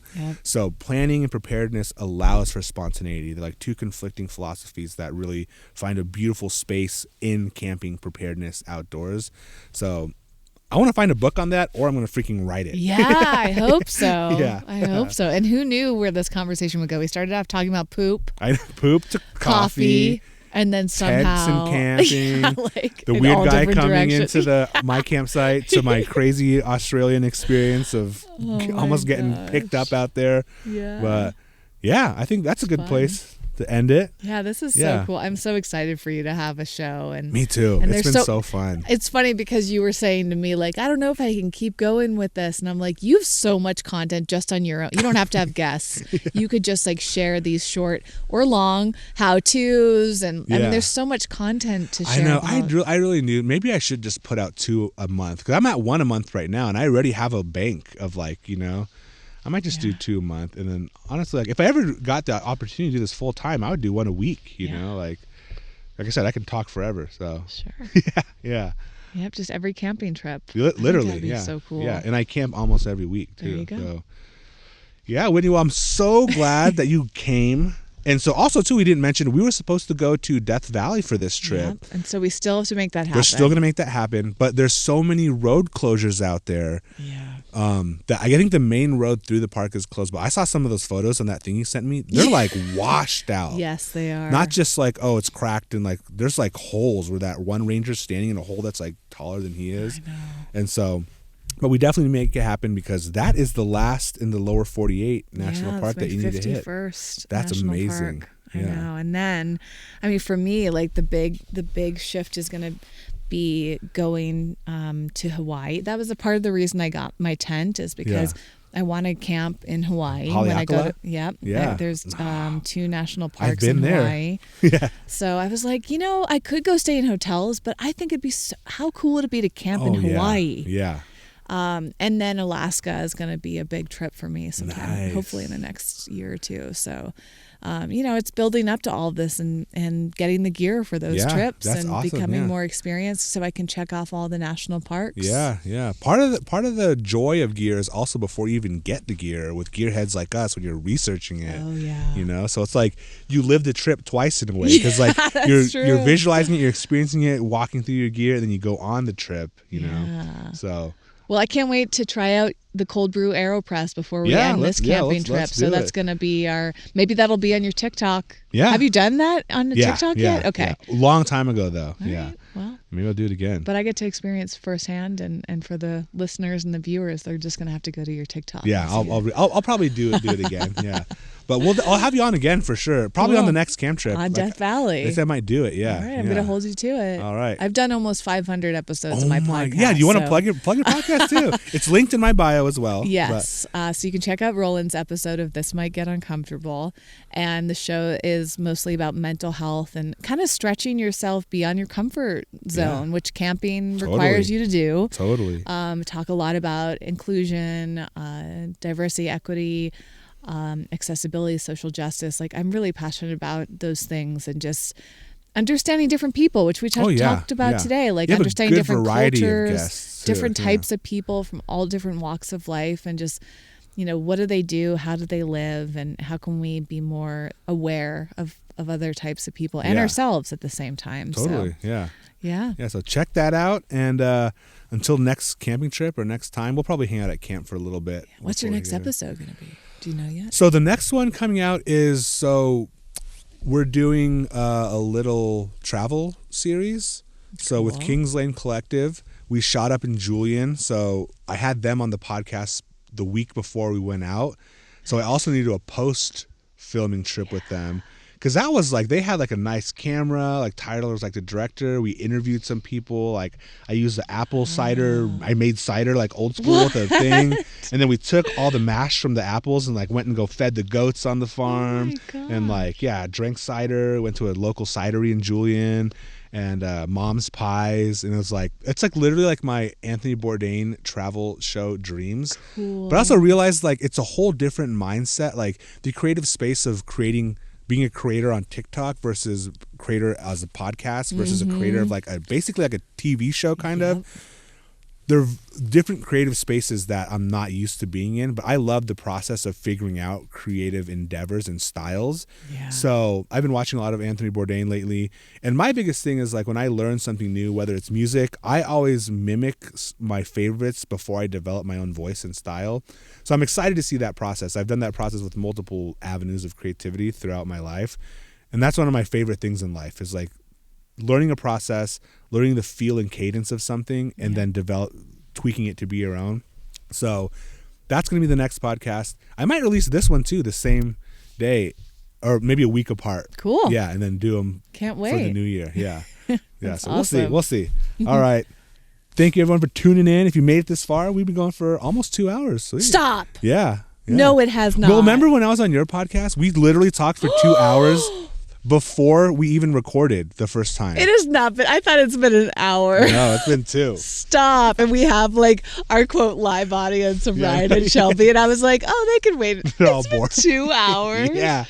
Oh my God. So if you're still here after 2 hours, thanks for tuning in, everybody. And if you stayed this far, maybe I'll drop the other podcast just as a treat for you guys too. One more hour. All right. Thanks, Whitney. Wow. Yeah. We'll get some cold brew going. Yeah. We're going to need it. Yeah.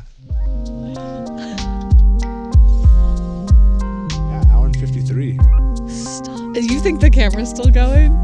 I hope so. That's why I got that big. That's why I got that terabyte one. Whoa. Shelby, I honestly thought it's been an hour.